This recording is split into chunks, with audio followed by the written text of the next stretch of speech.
Innal hamdalillah nahmaduhu wa nasta'inuhu wa nastaghfiruh wa na'udzu billahi min shururi anfusina wa min sayyiati a'malina man yahdihillahu fala mudilla lahu wa man yudlil fala hadiya lahu asyhadu an la ilaha illallah wa asyhadu anna Muhammadan abduhu wa rasuluh.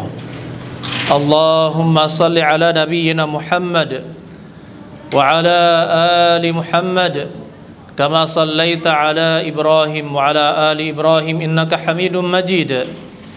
Ya ayyuhalladzina amanu taqullaha haqqa tuqatih wa la tamutunna illa wa antum muslimun.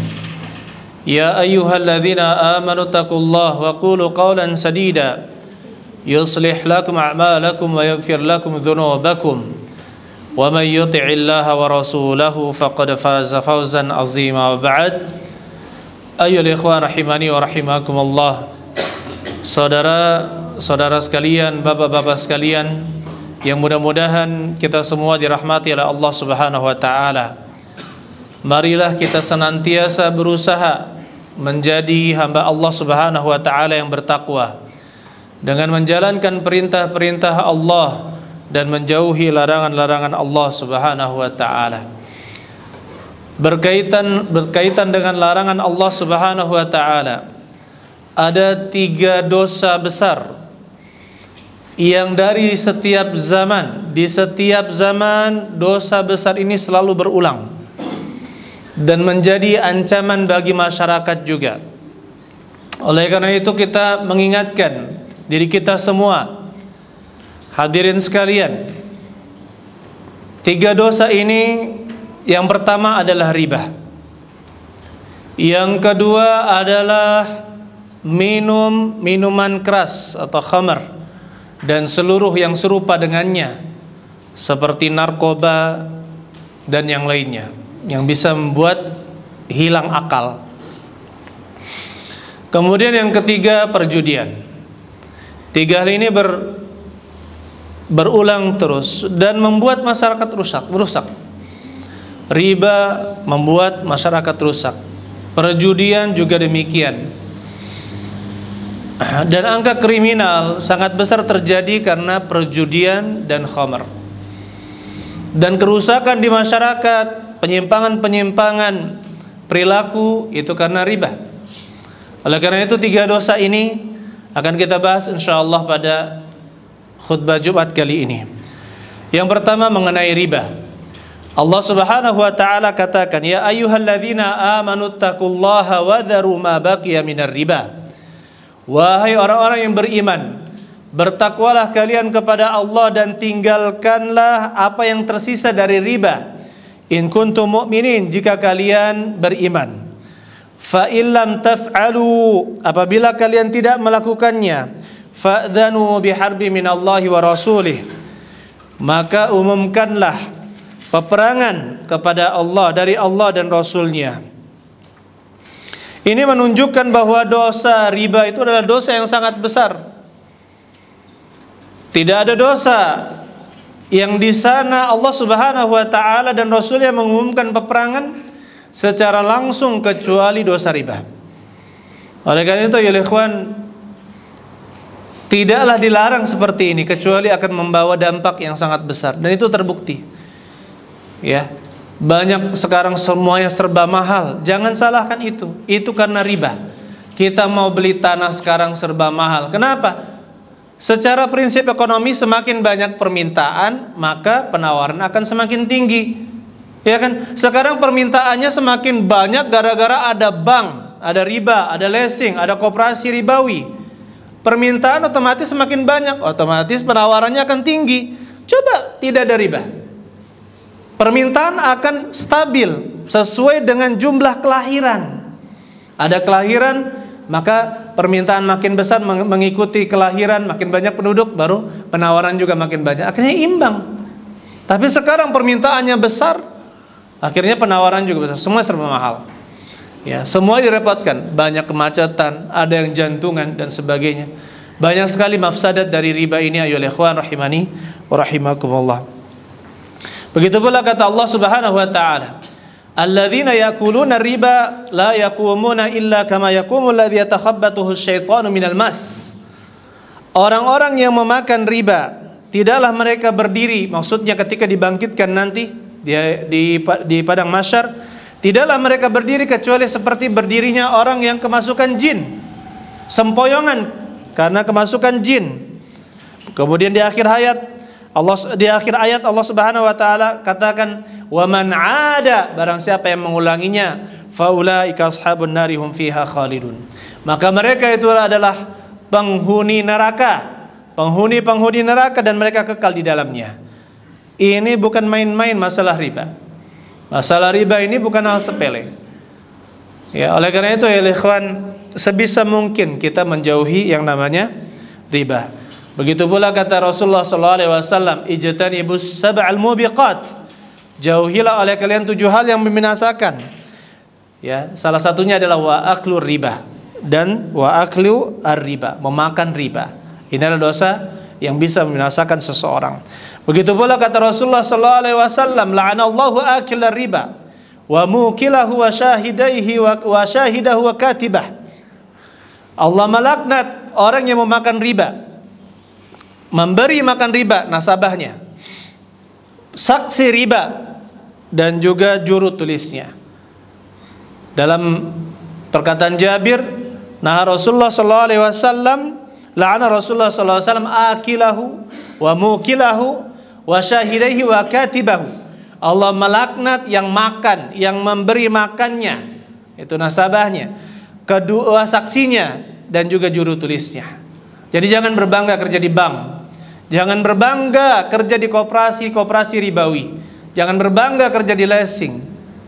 Oleh karena itu ya ikhwan, apalagi yang sangat jelas-jelas menganakkan uang, naudzubillahi min dzalika. Kata Rasulullah SAW, hum sawa, mereka itu semua sama.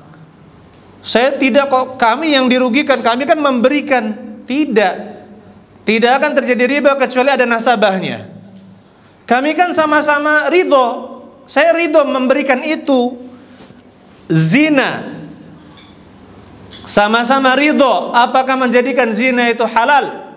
Jawabannya tidak. Zina walaupun sama-sama ridho, maka tidak menjadikan perzinahan itu halal. Begitu pula dosa-dosa yang lain. Judi meskipun sama-sama ridho, tidak akan menjadikan itu sebagai dosa yang dihalalkan. Na'udzubillahi min dzalika. Oleh karena itu ya ikhwan, kita berdoa kepada Allah Subhanahu wa taala agar dijauhkan dari berbagai macam riba. Kemudian selanjutnya ya ikhwan, yang kedua yaitu al-khamar. Khamar dan judi pasangan serasi. Khamar dan judi pasangan serasi. Dan khamar ini didefinisikan oleh para ulama, kullu ma yukhamiru al-aqla, segala sesuatu yang menutupi akal.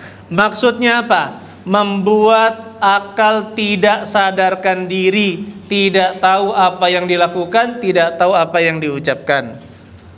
Setiap yang menutupi akal, jadi seorang itu tidak sadar apa yang dia lakukan, maka saat itu ya segala sesuatu yang bisa memabukkan, maka hukumnya adalah haram.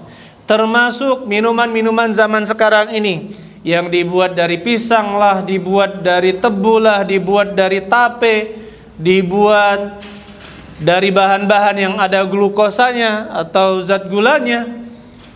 Semuanya bisa ternyata. Ya. Maka kalau dia memabukkan, orang tidak tahu apa yang dia lakukan dan apa yang dia katakan, maka itu jatuh kepada khamar. Kullu muskirin khamrun wa kullu khamrin haram. Setiap yang memabukkan itu adalah khamar, dan setiap khamar itu haram, meskipun sedikit. Ini nggak apa-apa lah, kan sedikit aja, satu cangkir kecil. Kalau mabuk itu kalau satu botol atau dua gelas, sedikit saja minum khamar itu haram, apalagi sampai memabukkan. Meskipun dijadikan dalil ini untuk pengobatan, beli jamu cap ini cap itu untuk menghangatkan badan, yang dia dari anggur, khamar, itu tetap khamar. Meskipun alasannya untuk kesehatan. Innallaha la yaj'alu shifaa'a ummati fi ma harrama alaihim. Sesungguhnya Allah tidak menjadikan penyembuhan pada umatku ini dengan sesuatu yang Allah haramkan kepada mereka. Tidak boleh. Pasti ada obat lain. Pasti ada obat lain. Kalau ingin menghangatkan tubuh kan ada madu campur lada atau apa gitu kan. Madu campur apa, campur jenis jahe yang ini. Banyak cara. Tidak harus dengan minum-minuman keras. Oleh karena itu, ya ikhwan rahimani wa rahimakumullah, khamar termasuk sekarang ini yang dikategorikan oleh para ulama memabukkan, menghilangkan akal. Seorang tidak sadar dengan apa yang dilakukan, yaitu ya obat-obatan terlarang. Obat-obat terlarang. Ya. Dia ketika melebihi dosis dari obat, maka dia menjadi sesuatu yang menghilangkan akal dan itu diharamkan. Seluruh yang disebut dengan narkotika, ya, narkotika itu hati-hati. Ini sangat berbahaya karena bisa menghilangkan akal seseorang dan terbukti. Kemudian selanjutnya ya ikhwan, yaitu masalah perjudian. Allah Subhanahu wa taala melarang perjudian dan juga khamr.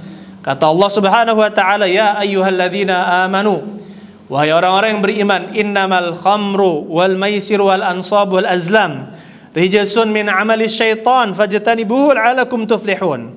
Wahai orang-orang yang beriman, sesungguhnya khamar dan judi, begitu pula patung-patung untuk persembahan, wal azlam dan juga guncangan atau undian-undian nasib, rijsun min amali syaitan, itu adalah rijis, najis, termasuk amalan syaitan. Fajtanibuh, jauhilah dia, la'allakum tuflihun, agar kalian beruntung.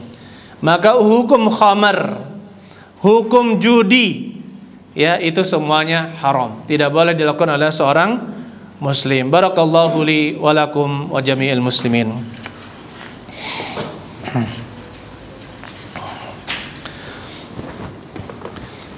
Alhamdulillahi rabbil alamin, wassalatu wassalamu al-akmalani ala nabiyil mustafa Muhammadin wa ala alihi wa sahbihi ajma'in, wa ba'd. Ayuhan nas ittaqullaha rabbakum.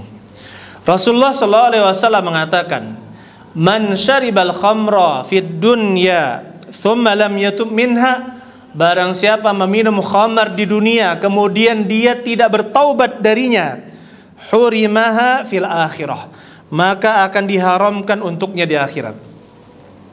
Jadi dia diharamkan minum khamar di akhirat. Padahal khamar itu adalah salah satu minuman ahli surga yang tidak memabukkan dan dia nikmat. Ya, dia sangat nikmat. Oleh karena itu ya ikhwan, diharamkan di akhirat. Bagaimana hukumannya di dunia? Hukuman untuk orang yang minum khamar di dunia, kalau menerapkan syariat Islam, maka dicambuk sebanyak 40 jalat, 40 dera, dengan cambukan seperti ini. Baik caranya seperti ini, ya, sebanyak 40 kali, atau dibentangkan seperti ini tangannya, ya, seperti ini, pukul. Tidak boleh mengayun seperti ini, karena seperti ini bisa membunuh. Kalau mengayun itu tidak boleh. Jalat itu lurus seperti ini, ya, lurus, atau dimepetkan kemudian seperti ini. Seperti itu, tidak boleh mengayun.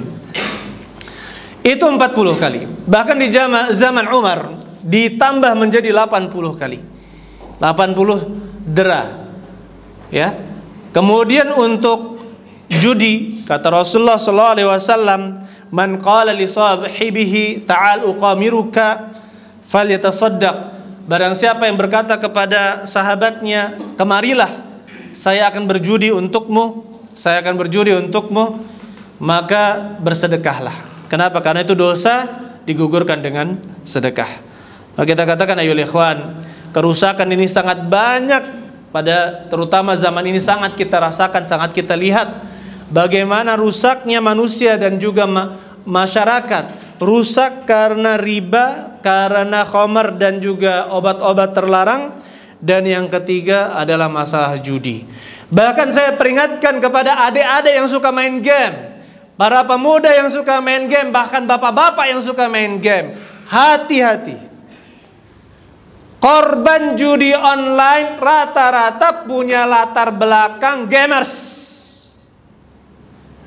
pemain game. Korban judi online itu kebanyakan adalah gamers. Makanya sebaiknya saya sarankan jangan bermain game. Ya, jangan bermain game. Apalagi game online yang ada serinya, yang ada ininya, ada itunya, subhanallah. Untuk bapak-bapak sekalian, antum memberikan izin anak antum main game online, itu sama saja meracuni mereka. Ya, sama saja meracuni. Berbeda dengan game-game kita di zaman dahulu, ada Tetris, ada tembak-tembakan, itu offline. Itu masih seperti permainan biasa. Ya, masih seperti permainan biasa. Tapi kalau sudah online, di situ candunya itu luar biasa, membuat kecanduan itu luar biasa. Dan disitulah pintu-pintu gerbang para gamers diajak untuk bermain judi online. Akhirnya apa? Kita mendapatkan kisah ada penjaga toko diamanahi bertahun-tahun, ternyata melarikan uang. Barangnya habis, uangnya tidak disetor. Ternyata diteliti, dilarikan ke judi online 120 juta. Ada yang ini hancur keluarganya, ujung-ujungnya juga ketika dilihat judi online, judi online. Ada yang mencuri, angka kejahatan makin tinggi. Tanyalah Pak polisi, banyak timbul kejahatan, korupsi dan lain sebagainya, pencurian, penjamretan dan sebagainya gara-gara judi online. Gara-gara judi online. Begitu pula khamar atau narkoba, begitu pula riba. Ya, kita ikut riba saja sedikit itu membuat otak kita panas. Otak kita, bagaimana kalau misalkan banyak, berapa panas kepala kita di ini. Kita ingin ketenangan, bukankah kita ingin kebahagiaan? Kalau ingin bahagia, turuti nasihat para ulama, ikuti petua dari para ustadz, para kiai kita. Saya ingat dulu ya, para kiai, para ustadz zaman dahulu, apalagi yang bermadzhab Syafi'i. Kalau antum masih berpegang terhadap madzhab Syafi'i, madzhab Syafi'i bahkan mengatakan tidak boleh dua harga dalam penawaran, tidak boleh ada harga A, harga B, harga C, nggak boleh. Itu dalam madzhab Syafi'i. Ya, sangat keras. Tapi mulai sekarang yang itu semakin zaman, kok sekarang para ustadz-ustadz yang mengaku madzhab Syafi'i kok mulai tidak berani. Ternyata diusut-usut-usut, ternyata ngikut riba juga.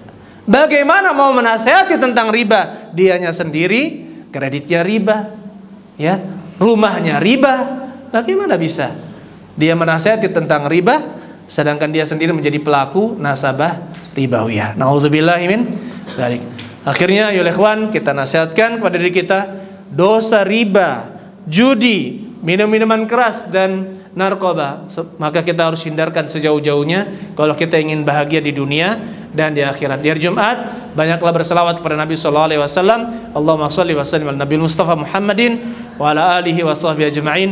Allahumma ighfir lil muslimina wal muslimat wal mu'minina wal mu'minat al ahya'i minhum wal amwat.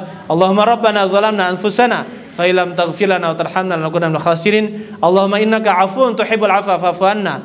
Allahumma innaka 'afuwun tuhibbul 'afwa fa'fu 'anna. Allahumma innaka 'afuwun tuhibbul 'afwa fa'fu 'anna. Allahumma rabbana atina fid dunya hasanah wa fil akhirati hasanah wa qina adzabannar. Walhamdulillahi rabbil alamin. Bismillah.